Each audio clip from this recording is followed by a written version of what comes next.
May 1960, a quiet suburb in Buenos Aires. A middle-aged man named Ricardo Clement waters his garden, smiles at his neighbors, and plays with his grandchildren.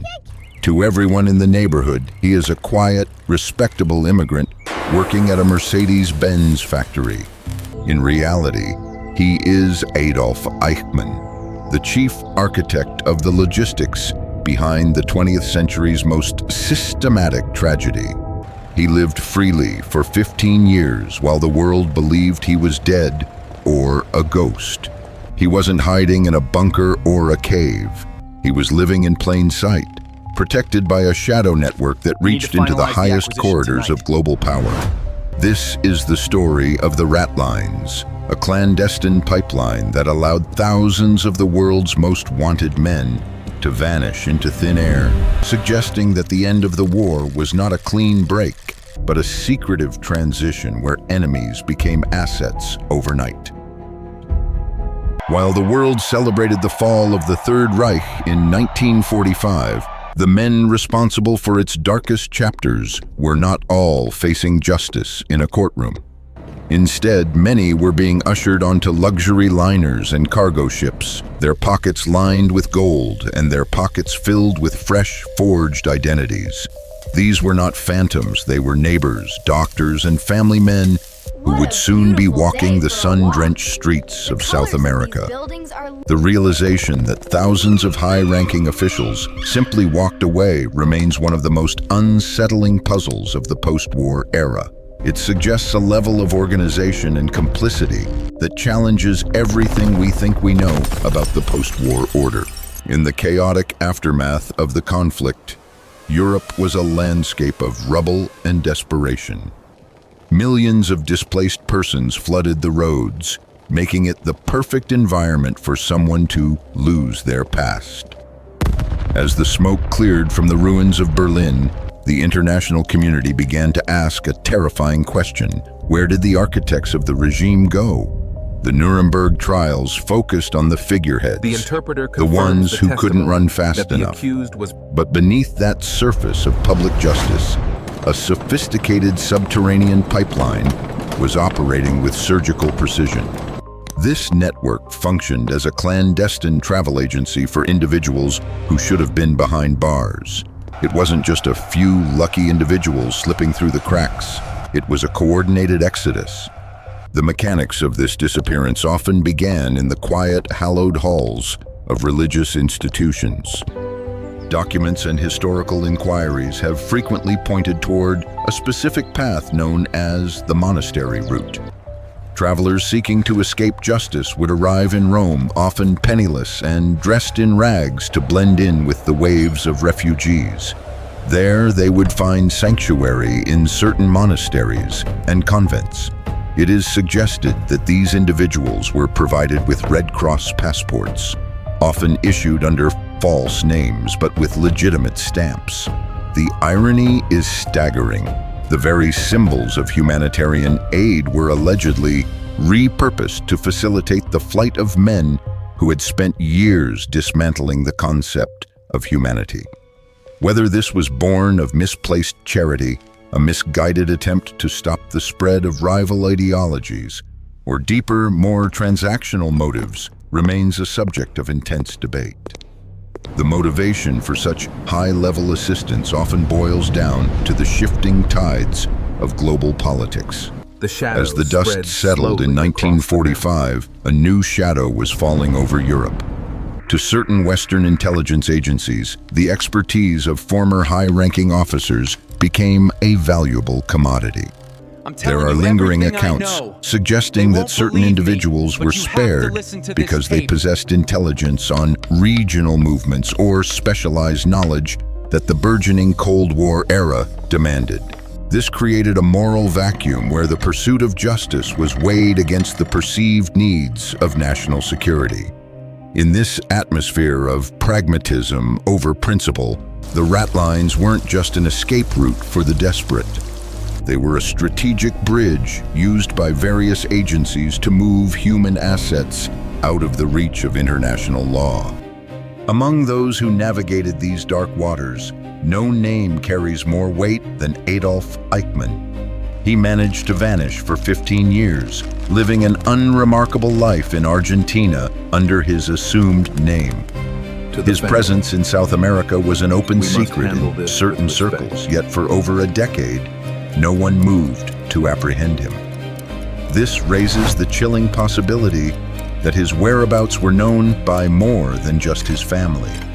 The quiet life of a man who orchestrated such immense suffering serves as a haunting testament to how easily a figure of darkness can hide in plain sight when the world decides to look the other way. Then there is the case of the man often referred to in whispers as the Angel of Death, Josef Mengele. His name is synonymous with the most horrific experiments conducted during the conflict. While others were caught or lived in constant fear, Mengele's journey through South America was one of eerie longevity. He moved between Argentina, Paraguay, and Brazil, often protected by tight-knit communities of European expatriates who shared his leanings or were bound by a code of silence. Despite being one of the most wanted men on the planet, he managed to elude capture until his death by natural causes in 1979. The fact that such a prominent figure could live out his days in freedom, even going for swims at public beaches, suggests the Ratlines were not just about the escape, but about the long-term maintenance of a shadow society. South America, particularly Argentina, under the leadership of Juan Perón, became a sanctuary for these fugitives. Perón's government reportedly viewed the arrival of European technical and military experts as a way to modernize his country. Thousands of blank passports were allegedly sent to Europe to facilitate this influx. The result was the creation of little Germanies in places like Bariloche, where the architecture, the language, and the social structures mirrored the old world. In these mountain retreats, the fugitives weren't just hiding, they were flourishing. They established businesses, joined social clubs, and maintained a sense of normalcy that stood in stark contrast to the legacy they had left behind. This cultural transplantation turned parts of the Andes into a fortress of anonymity. The role of newly formed intelligence agencies in these operations remains a point of significant friction. During the early years of the Cold War, the mindset of recruiting specialists for their utility was in full swing. Records released decades later indicate that some individuals who utilized the Ratlines were actually on the payroll of various services. They were seen as bulwarks against the perceived threat of shifting global powers. This creates a deeply uncomfortable narrative.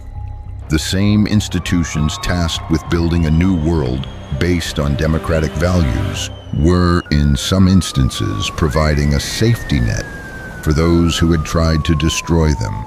The line between being a fugitive and being a covert operative became dangerously blurred. It wasn't until the 1960s that the silence was truly broken, most notably by the daring capture of Adolf Eichmann. This operation pulled the curtain back on the secret lives of these men, proving to the world that they were not dead, but were living comfortable, ordinary lives. The trial that followed forced a global reckoning with the reality of the Ratlines. Yet, even with this victory for justice, hundreds of others remained in the shadows. For every Eichmann who was caught, dozens of others, like the brutal commander Alois Brunner or the efficient bureaucrat Walter Roth, continued to live their lives, often advising foreign governments on security and surveillance techniques, effectively exporting their methods to new regimes. The persistence of the Ratlines story isn't just about the past, it's about the mechanisms of power that continue to operate today. It asks us to consider how far a government or an institution will go to protect its interests. The secret networks that allowed these men to escape were built on a foundation of mutual benefit, shared sympathy, and a terrifyingly cold brand of pragmatism. When we look at the documents that have surfaced from various archives, we don't find a single mastermind behind the escape routes.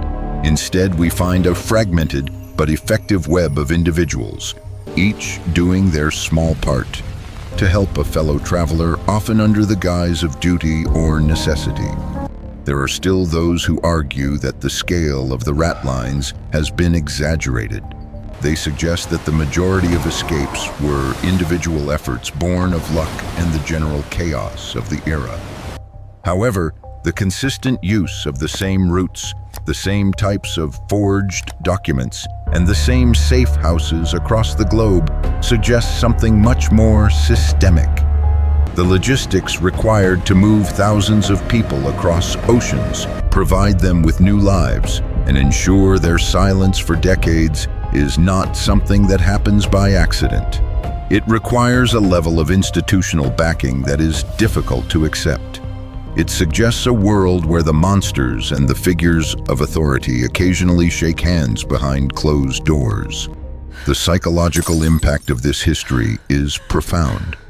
It challenges the comforting narrative that justice is an inevitable force. For many survivors and their descendants, the knowledge that so many perpetrators lived long, peaceful lives is a wound that never truly heals. It paints a picture of a world where accountability is a fragile commodity that can be traded or ignored depending on the political climate.